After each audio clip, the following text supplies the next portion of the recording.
Hi everyone, this is Brian Hayes, and welcome to episode 5 of the Music Mind podcast. Today I'd like to introduce you to a very special guest, Robin A. Smith from London in the UK. Robin is a Grammy Awards nominee for his arranging work, nominated for the 64th Annual Grammy Awards held in 2022. He's also the composer of the opening ceremony music for the London 2012 Olympic Games, an event that was watched by more than 900 million people worldwide. But let's have a listen to his ability as a piano player. This is the opening track from a wonderful album called Le Weekend. Robin composed, arranged and conducted all of the tracks on this album. He's the featured pianist and he's playing here with the Czech National Symphony Orchestra. Let's have a listen to Robin and the orchestra play now.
Hi, Robin, and welcome to the Music Mind podcast. It's a real thrill to have you here as my special guest for episode 5 in the series. No, it's my absolute pleasure, Brian. Brilliant. Thank you. Thank you, Robin. Look, our audience has just heard a little bit of track 1 from your amazing album called Le Weekend. So just wondering if you'd tell us a little bit about that. The album cover says it was recorded with the Czech National Symphony Orchestra. It's a beautiful piano album, but can you give us a bit of a background? What's the history of that album? Yeah, it's funny. I was classically trained and always have been, and right from probably, God, this goes back to the importance of music in school. So my primary school teacher, I didn't know this until much later on, had gone to music college, so she was very versed in classical music. For some reason, at the age of 6 or 7. She gave me the records of 2 composers. Well, actually 3. One was Francis Poulenc, the other was Prokofiev, and the other was Stravinsky's Petrushka. And you kind of go, oh, yeah, exactly. And it completely blew my mind as a young learner. These incredible. Anyway, since that I've had this mad love affair with Francis Poulenc's music, which I love. So there we are, French music, and then you go Michel Legrand. And I love it, and you see Ravel. Anyway, but it was really inspired by oddly enough, La La Land, because La La Land came out, and it was and I really, outside of all the glitz and all that, I really kind of put myself in the place of the main character, who is this piano. It's basically a piano player, and his fascination with that, and that was the story. And although it was done in a very pizzazz way, that was the nitty gritty of a guy who just sits there and makes beautiful music for people. Wow. And that was the catalyst of the weekend. I just kind of really just sat down one day and thought, right, I'm not going to go through everything of trying to do it like a proper recording with lots of technology. I'm literally going to play the piano and see what comes out of my mind and my heart and my spirit. And I was just amazed. I just went on this journey of mine, and it's lovely. So I did it, and then I went to Prague, and one of my favorite orchestras out there, the Czech National Symphony Orchestra, a bunch of lovely people, and recorded it, and it's great. And I love it. It really, I highly recommend everyone check out that album, because I actually I had it in the car. I do a sort of weekly drive, a 2 hour sort of drive. And we were talking before we record a little bit about the background. So I'm sort of retired in Brisbane nowadays. I've got a lovely apartment there, but my studio here is in Gympie, which is, for our international people, it's about a 2 hour drive. But during that drive, I just put that whole album on, and what I loved about it is it's almost like a pop recording, in that each piece is about 3 minutes long, 3 or 4 minutes. And to me, they are beautiful standalone pieces, but as a concept album, it flows beautifully. Whether you want to just sit down and relax, and like the old school days of when, in our era, we would get the LP record and just enjoy reading the liner notes and enjoy the story of the album. But you can also just listen to a track, and as I say, it's really beautiful.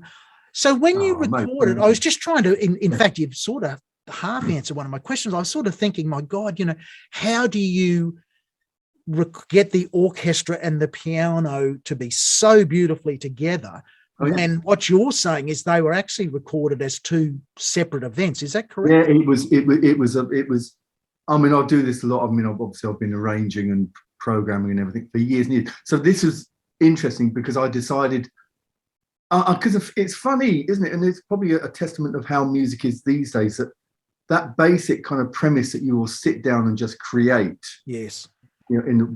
Is gone, because it's very difficult to just simply sit and create. So anybody who's a musician who knows about, working with a computer, you kind of go, right, I want to, today I'm going to do something really creative. Oh, hang on, I've got to put the click track on. I've got to do it this tempo. Right. And I can't. And so this was the deliberate thing. I just put my computer on and played into it.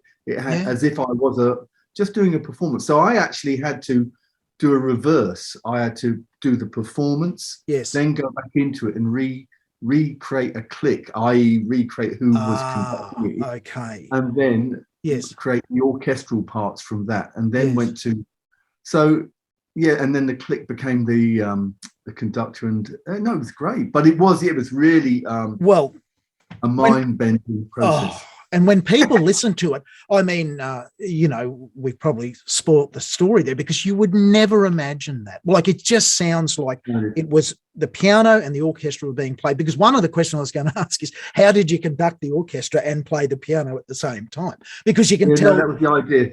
That was the initial idea. But it was to get that flow. So thank you very much, because that was my, that was the idea. And the poor old orchestra were like, what? Yeah.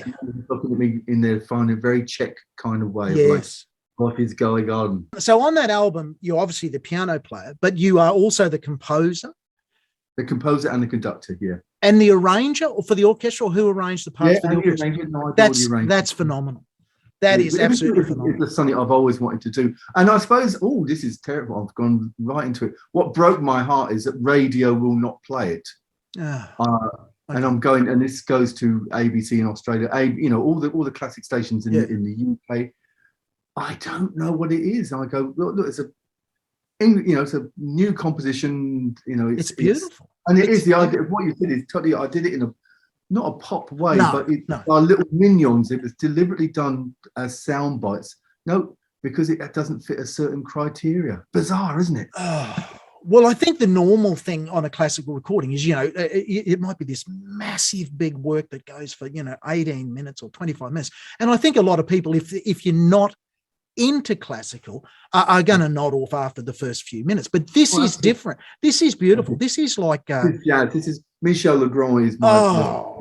watch what happens. I just say for people,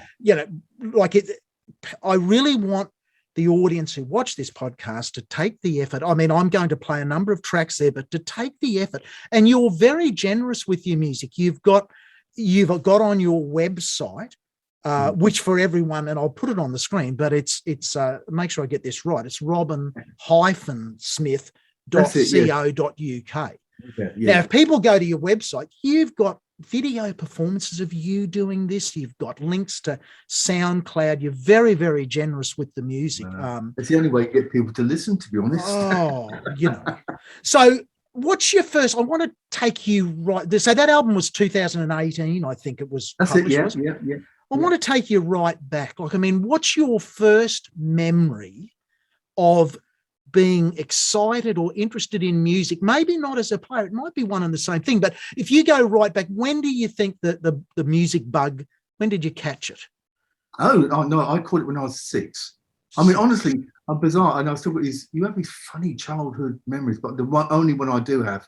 Yeah, and I can still see it to this day. Was being dragged down down my path by my mother to go and have a piano lesson. And all the kids had to go and have the perfunctory piano lesson because that was the only reason there was a piano in the house. Oh, okay, yeah. And I went as a 6-year-old, and I came back a different person. I was composing by the time I was 7. I thought. It just kind of connected, and just without on a general thing. That's why, going back to schools, going back to everything. That's why, whether it be sport, music, art, put a paintbrush in anybody's hand. Everybody at a young age needs to be introduced because you never know. You never know. You never know. That's really fascinating. So it's been the piano from day one. I noticed on your website somewhere tucked in deep, there's you with a guitar. That's a great story. I mean, there's lots of. It's funny I'm talking to you because I mean, obviously, it's quite an emotional time because my dear friend and who was a very, very important part of my life, Margaret Urlich, passed away the other day. Just this week, yes. Yeah, no. So that time in Australia, producing her and writing for her, and because it was kind of not my project. I was working very closely with her. So it enabled me to do everything. I'd play the piano on one track and then go, I need to do a guitar. So I just play the guitar, and it worked. And the funny thing with me with the guitar is, and then it goes back to my other dear friend, Tommy Emmanuel. Oh yes. No, who's phenomenal and such a. But the funniest thing was we were in in EMI. In Sydney, doing this album. I've been there for about 3 months. Yeah, and I'd booked Tommy to come in because he's it's lovely. Yeah. But I said, Tommy, look, it's a really simple kind of it was Only My Heart Calling, actually, which is a beautiful track off that album. I said, Tom, I know you can play anything, but can you just play it really simply? Can you just go into, I just need chords played. Do you know what? His cotton woolly socks. He actually couldn't. He actually just could not just play, strum. Just really It goes strum. Yeah. So in the end, so in the end, you ended up strumming the chords. I ended up playing on it, mate, and doing the solo because he just, it just wasn't here. It just wasn't him. Stand with your mouth open, going, how's that happening? Yes, amazing. Now it's interesting. It's interesting you talk about Tommy Emmanuel and also Margaret Urlich because, as you are aware, I've had Andrew O on as a prior guest here. Yeah, that's him. Boy in the Moon. You listen to Boy in the Moon. I was crying my eyes out 2 days listening to that with Andrew's intro. Wonderful player, wonderful person too. I want to play now. This is an interesting segue here. I actually want the audience to hear a little bit of The Awakening, which is from your other album that you have, The Subjectives. And I was going to say to you, and this is interesting, that I thought if Tommy Emmanuel played the piano, he would play like you play in The Awakening. When I listen to that, it's so melodic and the chord changes are contemporary and it's so dynamic. But it's funny that I can hear, as I say, the way Tommy composes his music, and he'll just get you, he'll rip your heart out within 3 notes. Oh, God, yeah. And we'll play it now. We'll let our audience hear a little bit of you playing this original composition on the piano. It's a beautiful composition called The Awakening.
Okay, Robin, so beautiful music, beautiful emotional track. Tell us a bit about Subjectives. What's the background on that album? How did that come about?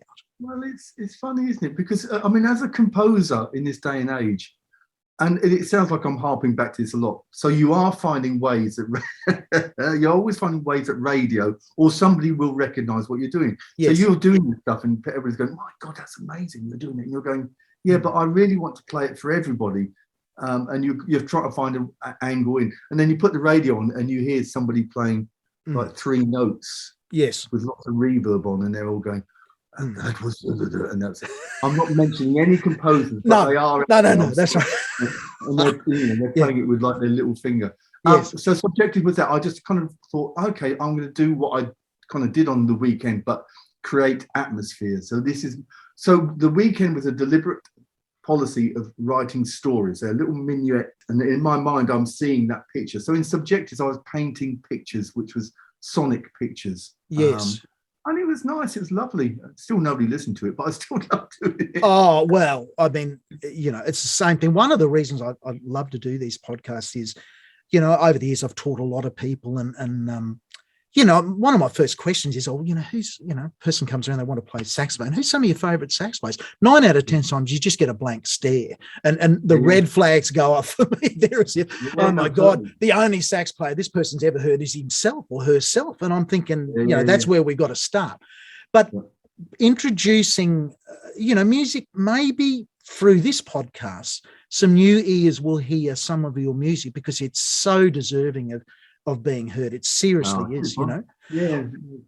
And I just want to, you're an interesting mix. You've come from a classical trained background, but you hit it before. You said like after your first year, you were writing songs, you were composing. So it wasn't the traditional classical road, I guess, of copying the masters. No, I was as lucky as. So I was taught traditionally, like how to learn classical piano. But I lived in this family, as a lot of us do, and it goes back to the piano. So they'd all gone to one piano lesson and never taken it up. However, what it'd been the catalyst that one took up the guitar. My sister sang classical.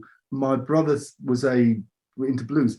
As a young kid, and I was the youngest of the family, I was subjected. Well, no, I was just put into an environment where, at one minute I could be sat there and my brother would come in and start playing Canned Heat. Ah, yes. I got the option to suddenly sit on the piano and start playing Canned Heat with him. Yes. My parents would then let me play or would sing along to doing Frank Sinatra. I'd then start playing the Messiah with my sister. Yep. And Tom Paxton and Bob Dylan with the other one. So from a very early age, I just had this thing of like, there isn't one music, there's all music. And luckily I had the ears and the fingers to go with it, So I'm living lucky. Well, I think you're such a wonderful example. You sort of got these 4 completely separate, even though they're intertwined, aspects of being a musician. Fundamentally, I hear you as just a really great piano player, but not. And we will play some little extracts of a track later on where you get to show some, really amazing piano technique. But Brian, as Tommy Emmanuel does, Tommy, the last time I saw Tommy Emmanuel was before COVID. He come out, toured Australia with a great slide dobro player. And Tommy's opening track was, comes out, the dobro player played the whole first half. Tommy comes out and plays Somewhere Over the Rainbow entirely in cascading harmonics. Yes, it. And didn't even look like a half fudge of a note and got a standing ovation on his first, because anyone who's ever tried the guitar, like to play what he played and to be confident enough to just come out and say, that's what I'm going to open my show with. But he also, like you, has the ability to touch the general audience. And that's what I think where a lot of classical music and jazz and what have you loses the plot a little bit. I'm not a lover of, I certainly respect, the past like John Coltrane, but I'm not a lover of a 20-minute solo on Cherokee where, one dude up the back who's the only, who didn't pay to get in, but he's the sax player who loves it. And a lot of the rest of the audience is sort of, scratching their head. What's that about? What's all the anger about? What's going on? I just want to switch camp now to the London 2012 Olympics opening music. Now, Actually, this is... sorry, Brian, can I just tell you the one great Tommy Emmanuel story? Absolutely, please do. It puts in the genius of the guy. So yes, I did an album with Tommy, an orchestral album, Classical Gas. I did. Great, yeah. I did it. So I knew Tommy, and he said, "Oh, mate, I really want to work with you. I'm going to do this album." No, this is This is fantastic. Yeah. And we were talking about stuff to do.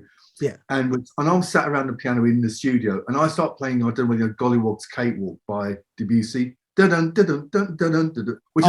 Yes. But the point is, it's got the fiercest right-hand part and the fiercest left-hand part. It's just doing stride. This is just So I play this to Tommy. I go, do you know what? You should check this out because we could do a version. And in my head, I'm going, we'll do a arrangement of it. Yes. 2 weeks later, I'd rock up in a hotel in I think it was just by the park in there, hotel, and he goes, "Oh mate, listen to this," and he plays me Gollywog. He plays me Gollywog's Cakewalk on the guitar, but he's not just playing the melody; he's playing the left hand as well. Oh, and I was going. It's just that next level. It's brilliant, and he's with a smile on his face. And a lovely man too, like a lovely, I've seen him play so many times, only in Australia, but at the end of the show, he'll sit out there and sign autographs and chat till someone taps him on the shoulder and says, "Mate, it's time to go. It's time to go." Of course, he came from that music background, the traveling show, the family show band, and all that. Yeah. And what an amazing thing! Because one of the rules of growing up learning classical music is you must learn to read music. Yeah. Now I read music, but I'm not a great reader, but Tommy Emmanuel doesn't read a note. And yet a moment happens like you just experienced where you've got your mind, I'm going to spend 10 hours, I'm going to write all these parts, and he's just done it. So Robin, just the London 2012 Olympics, like as a composer, what does it feel like as you're writing some music and putting some ideas? And I think on your website somewhere I saw an initial 1 A4 page pencil sketch of what you thought the opening ceremony music might be. Like just a little sketch. This is what I'm thinking of. Knowing that in the case of the London 2012 Olympics, more than 900 million people viewed in on that, to hear that, are you conscious at the time, or are you just thinking, I'm just going to compose another little project, or what's it like to know the end result of that?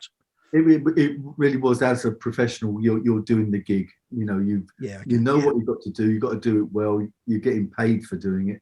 Yes, and that's kind of it. And the funniest thing is, even the actual process going up to the live broadcast, you're not really thinking about it. You're just thinking about the process of getting the music out there and making sure everybody can play it, really. And that was great because I was working with a good friend of mine, Mike Oldfield, on that. Oh, Tubular Bells. Yeah, well, absolutely. So I've been doing working with him for years. So it was a great sort of coming together of minds, and certainly with the mind of Danny Boyle to have the vision of the whole ceremony. It was amazing. Jeez. Absolutely amazing. Listen, what we'll do is we'll have a listen to, I want to play another track from Le Weekend, and this is track 4. My French is absolutely horrendous, so I won't try and say the name of it.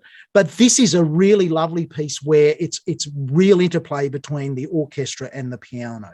So let's have a listen to this track now, track 4 from Le Weekend.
So, Robin, conducting the London Symphony Orchestra and the Royal Philharmonic Orchestra, this is another amazing string on your bow.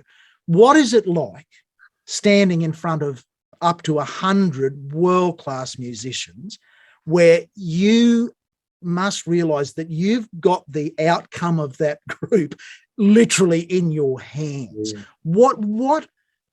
Tell me what that experience feels like and how you approach such a monumental task. Yeah, no, thank you. It is incredible, but it's interesting. There are two phases to it. One is technical and one is purely kind of musically and spiritual. So you well know, and your listeners would well know, that most music, certainly in the last 35, 40 years, has been done, a lot of it to metronomes, to clicks. So yes. So oddly enough, you'll see people conducting, and especially in recording, but the clicks, or the conductor's already happening, because they're sitting with headphones in, going yes. So they're playing. I always used to think it was completely bonkers that some of these conductors would be conducting as if they were conducting, whilst the musicians actually weren't looking at them at all. So it becomes very much that you become the spiritual part of the music. So you are an extension of the emotion of the music, which is wonderful. Therefore, the most powerful thing, and I'll never forget the first time it happened to me with the Royal Philharmonic, with the London Symphony Orchestra, incredibly musicians, and somebody says, right, we're doing this without the click, so you are conducting it. Great. Totally different mindset, totally different. You are the person who dictates everything. It can either go beautifully right or horrifically wrong, because you have to. Oh, it's great. This is the technicalities. Next time you're listening, you see a conductor, you'll just realise that they're hearing the music about 2 milliseconds after. So you hear it in your head as you want it. Yes. The music played comes after. Yes. So you have to be all embracing that music at that point. When you connect with that, it's the most incredible sensation as a conductor, because your whole body just kind of buzzes with the fact that you are creating this emotion. The orchestra then responds to the fact that you're connected. That's when you get your great performances. With the album I did for the Two Cellos tour, I think the Two Cellos was toured many times. Incredible emotion that everybody experienced, because everyone in the whole room was connected, and it wasn't done with clicks or anything. It was all done as if, and with the musicians playing. Fantastic. And you have some lovely videos on your website of the Two Cellos, with the London LSO in the background or something, and it just breathes. What I was going to say, to me, it's almost a miracle, but what an honour to be. It's like the collective music mind of all of those musicians, and the conductor's role, particularly in that case when that click track's turned off. It's just to drive that mind, that massive collective mind, in the same direction, isn't it? Absolutely, and to try to connect all these different, all these different human beings with their different techniques to bring everything morph everything together to have the ultimate performance. When that happens, it's the most magical thing that can happen. Absolutely astounding, and congratulations to you on that. So, Robin, looking back, it's one thing how you've amassed your skills as a piano player, but where did you learn or develop, your skills as an arranger? Oh, well, see, that's the great thing. That's the bonkers thing that happened as a child. So I started composing, but I also had this fascination with. So when I started composing, I would take poems. I would take like the little ditties that you get at school. Same with Australian actually, but certainly the British culture of folk poetry is huge. I mean, folk song and folk, but they all had. So I used to see these poems and then write new. But also I would then rearrange famous poets, famous folk songs, like things like Scarborough Fair. Yep. One day, and it probably was the same blooming teacher, and everybody should check it out. I got the music of Benjamin Britten's Down by the Sally Gardens, which is a very famous folk church, very, very beautiful. But he had kind of quasi arranged it and composed it. So the piano part to it was Benjamin Britten.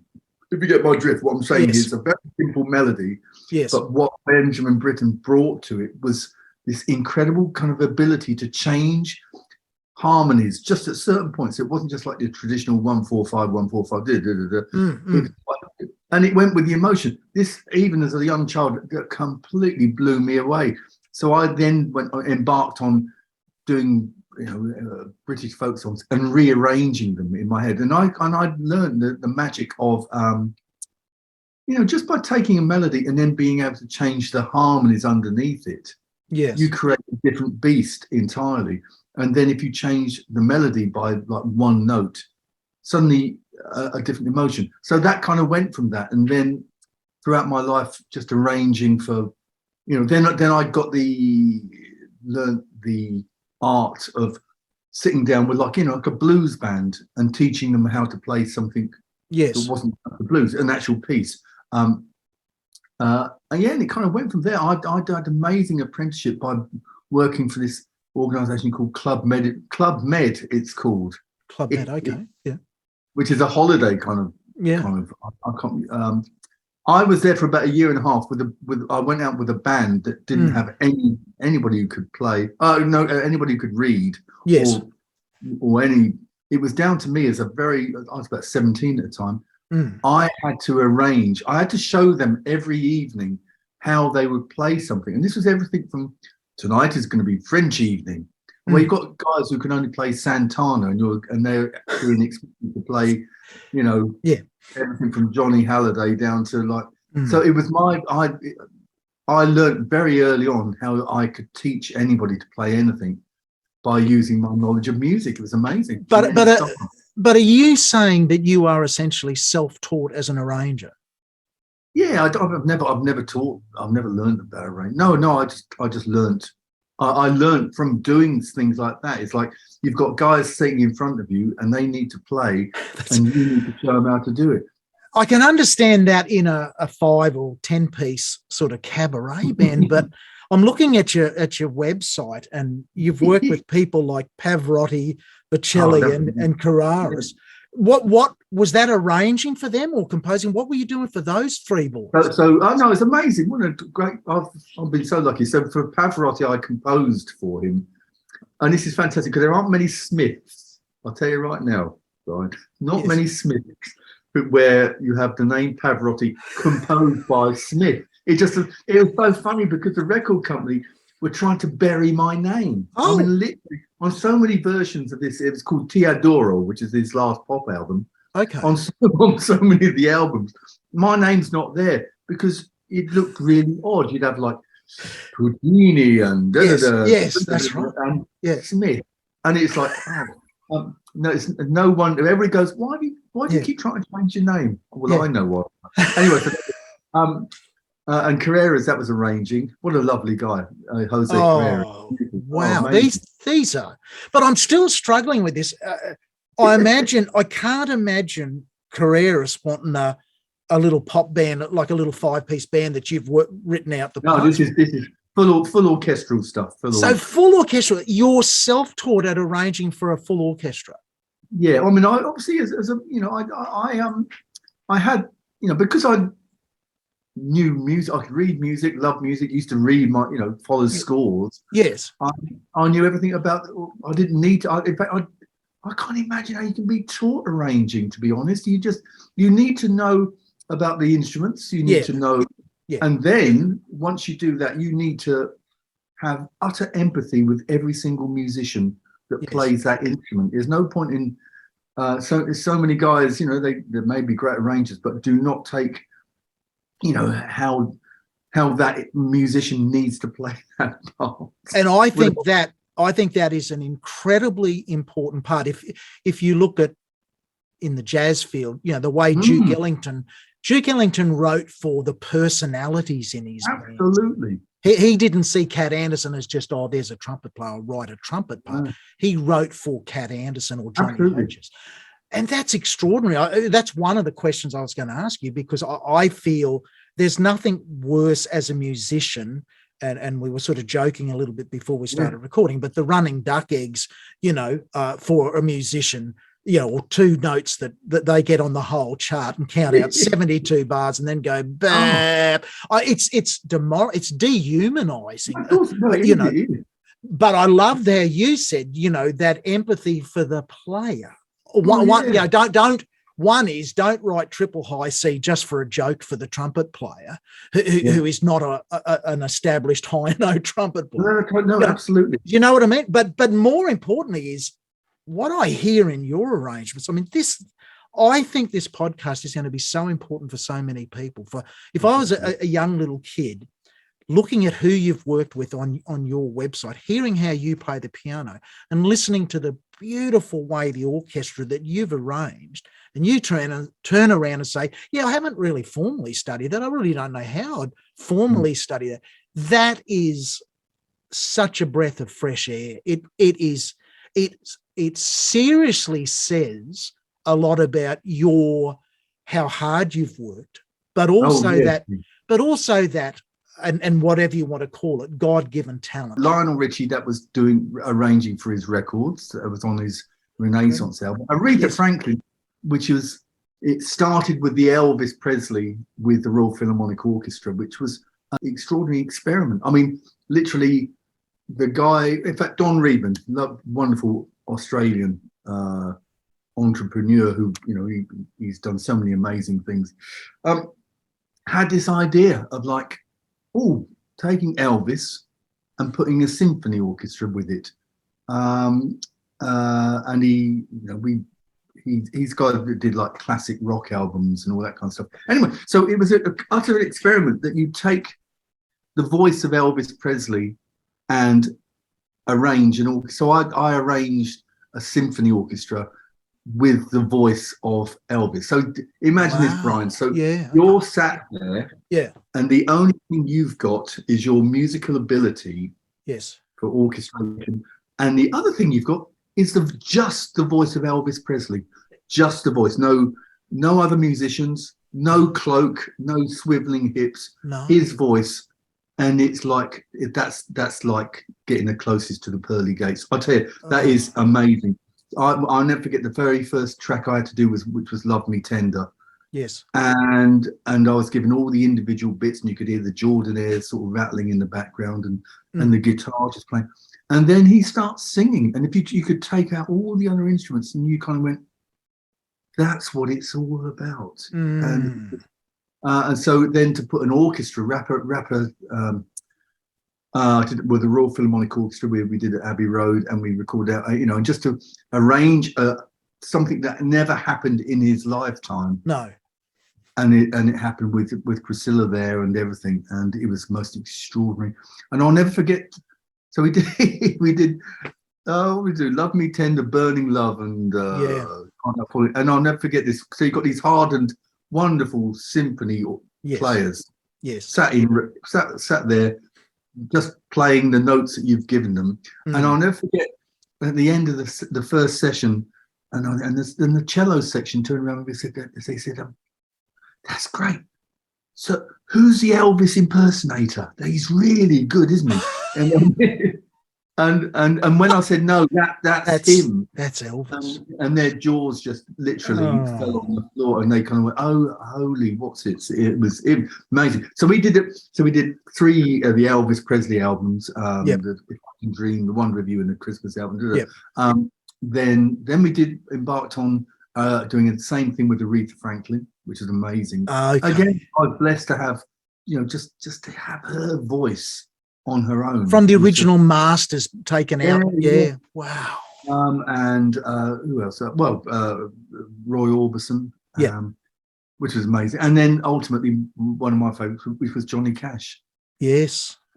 Man in Black. Man in Black, absolutely. So what an amazing experience. I kept thinking of Natalie Cole's recording with her dad. That concept, which is so beautiful, to create something that couldn't happen there. But that's such a credit to you, because you're not dealing with the local, community band there. You're dealing with the best of the best players. And this is something I want to talk a little bit about now. And I encourage people to really explore your website.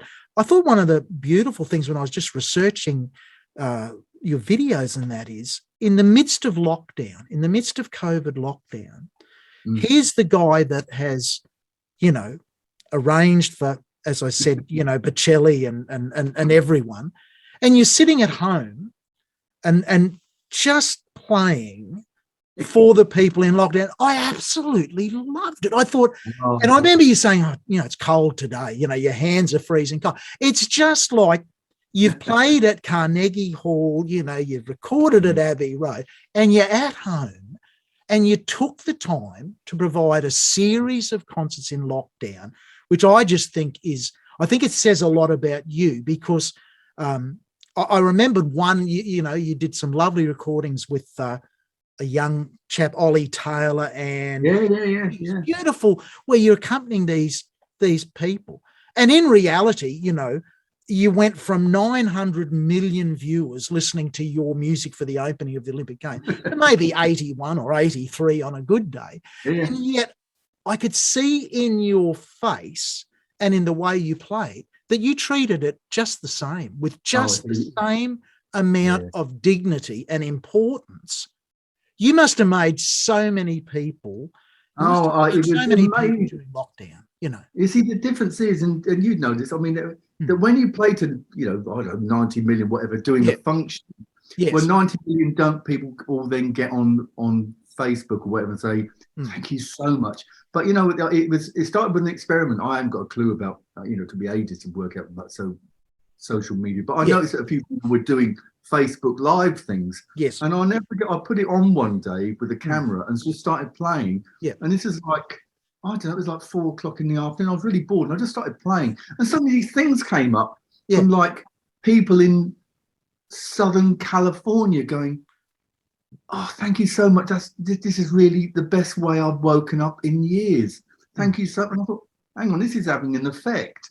And it was honestly just knowing that you people are going, oh, that's changed my day. And that's what it should all be about. If we're going to be in this industry, we need to be there to make a change, to actually touch people. It's not about it certainly isn't about making money. It's a tough industry, but look, I just want to move forward a little bit. I want to go back to your piano playing. There's a track 10 on the weekend that probably the two of the opportunities I've had in life as an audience member for witnessing amazing piano playing. One was seeing Oscar Peterson live at the Brisbane Town Hall. Did you see him?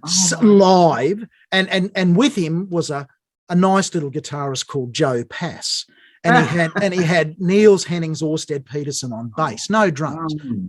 And Oscar just, well, you know what it's like, but I mean, talk about life-changing. And I think I was sitting in today's term, probably in about the 20th row from the stage.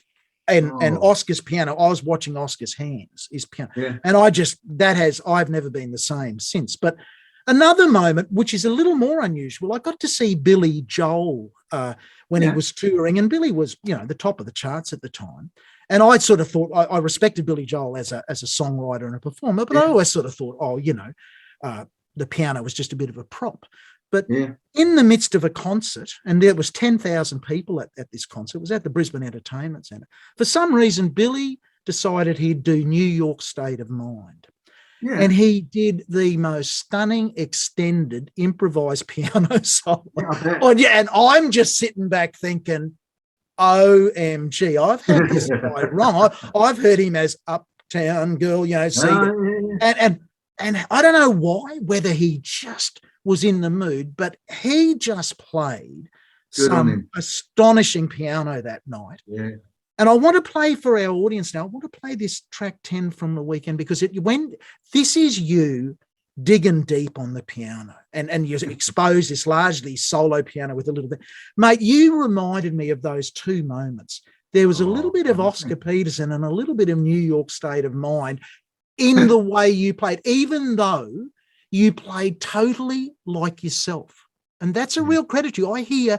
I think the piano is one of the hardest instruments. I don't play the piano. As a kid, I had the Roland JX8P synthesizer in that era, the first. Nice. And I thought, this is a great thing. And I'm sitting there. I did a few recordings, backing things. I was great at putting some string parts in that, but I would never regard myself as a worth a fortune. Yeah, you could retire on that. Well, I sold it years ago. I thought, what an idiot, But when you think of the piano, like I play wind instruments and guitars and all that, where your hands are really, or your breath and your lips are part of how the sound is produced. The piano, you're just donging. It's a mechanical action. You're donging a piece of, and yet, and I've seen this, I've heard Oscar Peterson play that, whatever it was, Yamaha Grand. And then, I heard James Morrison, the great Australian multi-instrumentalist.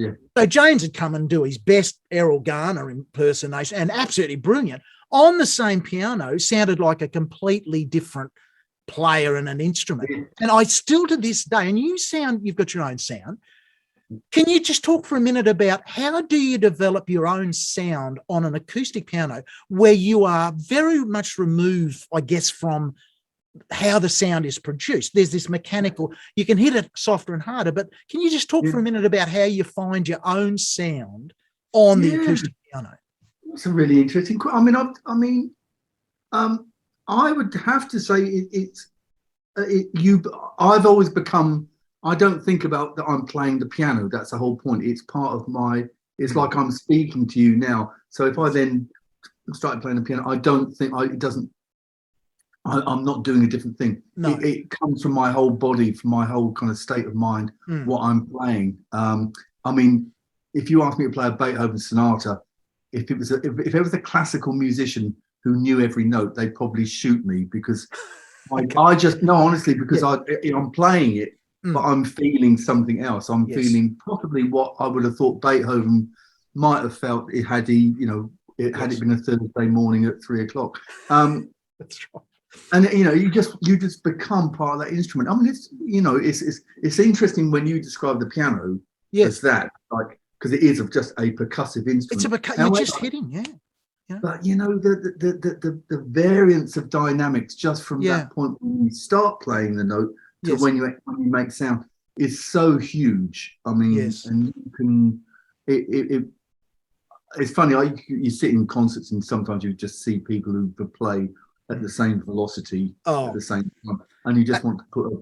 And as I say. Yeah, I've had the opportunity, if you go to, in Brisbane, there's a couple of nice little jazz clubs and that. And you'd go every week and someone different will sit on that same piano going through the same PA system and sound totally different. I actually think, wow, that's what a beautiful thing.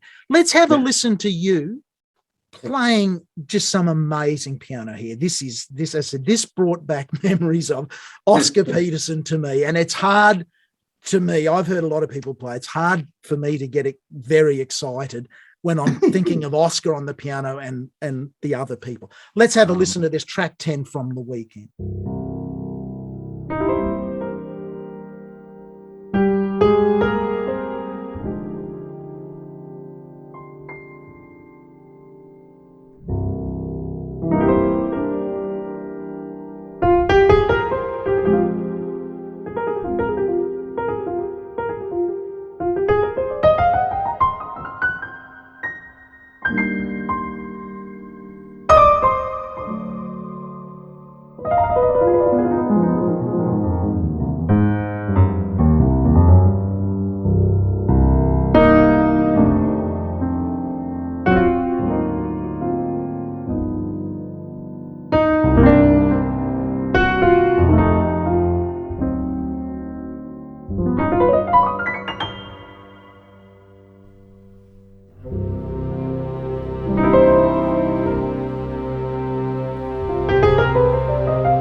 Okay, Robin. So amazing piano playing, and Count Basie is another player, and I know in your mind that can play 2 or 3 notes, but you know it's Bill Basie. You just know it's him. You know, it's a touch of the 1 or 2 notes, but it's also the placing of the 1 or 2 notes. It's always placed the time. It's about the gaps, and sometimes with piano playing, and it's a science, and with saxophone solos actually. Sometimes mate, my advice.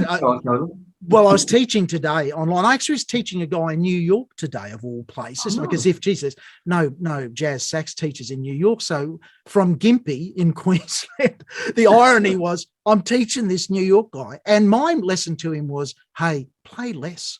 You know, just stop wiggling the fingers and start thinking about the emotion. What is the message you want to say? And that was brand new for him. That was quite a novel idea, you know. The great, it's one of his very first famous solos, the Sanborn solo in, I can't remember the track, but it's an Eagles track. Oh, David Sanborn, fantastic. The emotion, you know. He came out of the bag, and the solo is like 2 notes. It's just like one really long note that you hold, right. But it's one note that is like, whoa, that's got so much emotion, and then he just does a vibe at the end of it, and that's like the solo. Like, you're absolutely right. And David Sanborn, I only I'm sharing some tracks with some of my younger students of all instruments, and David Sanborn's track Benny, if you ever get the chance to listen to it, is so beautiful. It just starts like a church organ, you know, where a gospel church setting, and David comes in, and the minute he plays his first note, it's just, he'll just rip your heart out with the emotion. There's so much emotion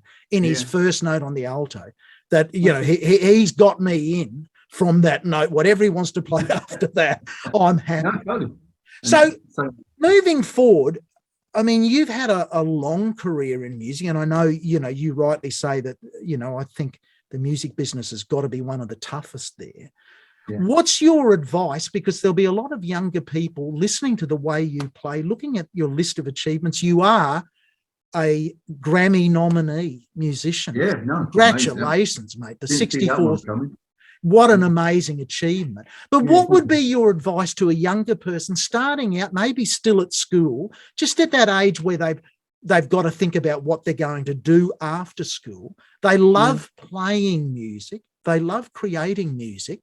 What about the business side of music? What advice would you, and then certainly it's not a matter of discouraging anyone, but from your experience, what would you say to someone? Yeah, I mean, obviously the thing is, whether it be, you know, drummer, guitarist, sax player, whatever, or even singer, is get your basic dots done. It's the hard work, but it's like with anything, you know, if you're going to speak a language, you do have to learn the words to speak. They are the words you're going to speak with. So at least learn the basics. You don't have to learn, you know, grade 5 theory or anything like that, but just know what all the notes are. So, and, you know, and basic rhythmic technique. If you get that under your belt, then you're off. If you can, you know, play, that would be my main thing. I mean, as far as the business goes, it's a tough one. I mean, I'm probably too far down to go. I mean, obviously writing is getting harder and harder because there's no money to be made out of it. I was talking to somebody from Sony Records yesterday. It was really funny, actually. So I'm talking to him, Sony Records, and I'm sat in the palatial Sony headquarters in London, which is palatial. And I go, well, how are you making all your money? And he went, oh, well, we make it through streaming. And then I said, can I ask you a question? And he went, what's that mean? I said, so what about the writers? And it's amazing. His face just changed. It's like, don't talk to me about the writers. In other words, they're not like the old days. So Burt Bacharach, if he were here with us today, which he is with us, but he wouldn't. You would never have heard of Burt Bacharach. No, he wouldn't have written a note because he'd be a plumber. Anyway, but no, for kids, don't just learn it. You learn to play with other people. But the main thing is just to enjoy it. That's the thing. Oh, look, that's wonderful advice, mate. Because I think, and it just goes back to, you know, watching your videos when you're playing, whether you're playing to no one or you're playing at a little art centre and there's 20 people, 30 people there. or you're there, in the big time at Carnegie Hall, I think what I see in your face is you enjoy all of it. You actually, it's the making of the music and the performing it and the writing it and the arranging it that's the fun part. The hard bit is the getting paid for it. And I think, it's interesting. The advice that I give to people is sort of similar. Don't let making money get in the way of your love of music. If the two are incompatible, well, be the plumber or be the electrician if you can do that, and don't lessen your enjoyment in music to earn a living. So I just want to, are there any projects you'd like to mention? Because you've had so many things on the go. Is there anything you're working on at the moment that you'd like people to know about? Or is there? Well, I think I'd really, really love, because it's amazing. And it's like my, okay, so I've done a new version of Tubular Bells for the 50th anniversary, which is next year. And I'm touring it all over, everywhere. We were supposed to be, we may well still do it, come to Sydney Opera House, and we did it at Royal Festival Hall with a company called Circa, who are Brisbane-based acrobatic. Okay.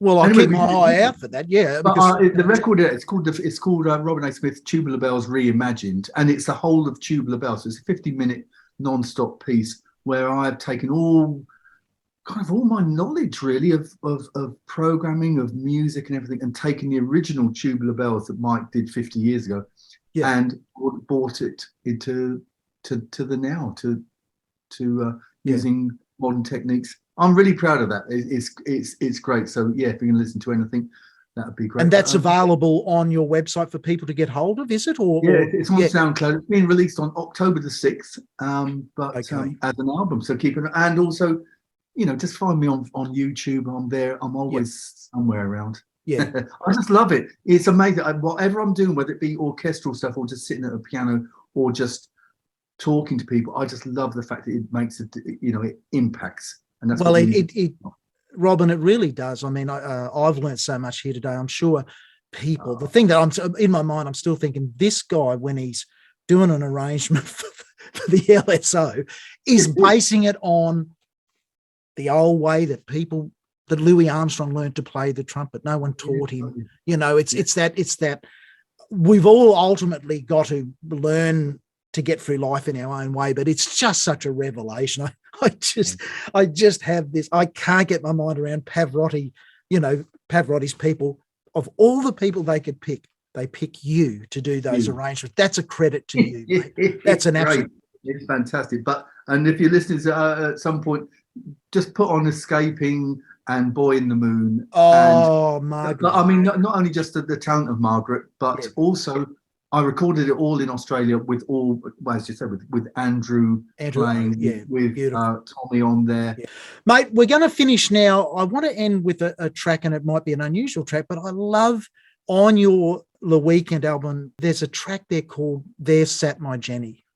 Oh, yeah, my sister. It's a beautiful, I was going to ask you that because the emotion of it, I knew that Jenny had to be a connection to you. Yeah, She's my beautiful sister who sang all the Messiah when I was and she left us about 10 years ago. Okay. And so I wrote it with the idea that she just sat there by a tree, listening. And that's it's gorgeous playing, and it sums up the respect you give your music. Every note you do, mate, there's emotion in it. It's just you are making a wonderful contribution to this thing we call life. And I just thank you for your time today. And I'm sure our listeners have all learned quite a lot about life, even though we haven't talked too much specifically about life. But life and music are one and the same. It is, certainly. And thank you, Robin. That was great. Thanks for the opportunity. It was wonderful, and love to you all. Brilliant. Thank you.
I hope you've all learnt half as much as I have from a wonderful conversation with Robin A. Smith.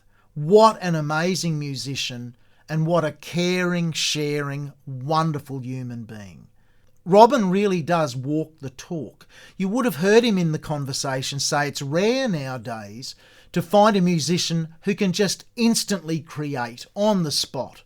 At the end of the conversation, I asked Robin if he'd be interested in just recording a short piano video that I could collaborate with him musically from London to Australia, just as I always like to do on all of the podcast interviews, to share a musical moment with my guest. 5 minutes after the conversation ended, I get an email from Robin with a Dropbox link for the piano video that you are about to see now. I was able to play along with Robin over here in Australia on my tenor saxophone, and this wonderful piano tenor sax duet that we've called the Collaboration Blues, I think is a great way to wind up what has been a really rewarding conversation experience. I hope you've enjoyed it. Bye for now.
Thanks, guys. Thanks, Robin.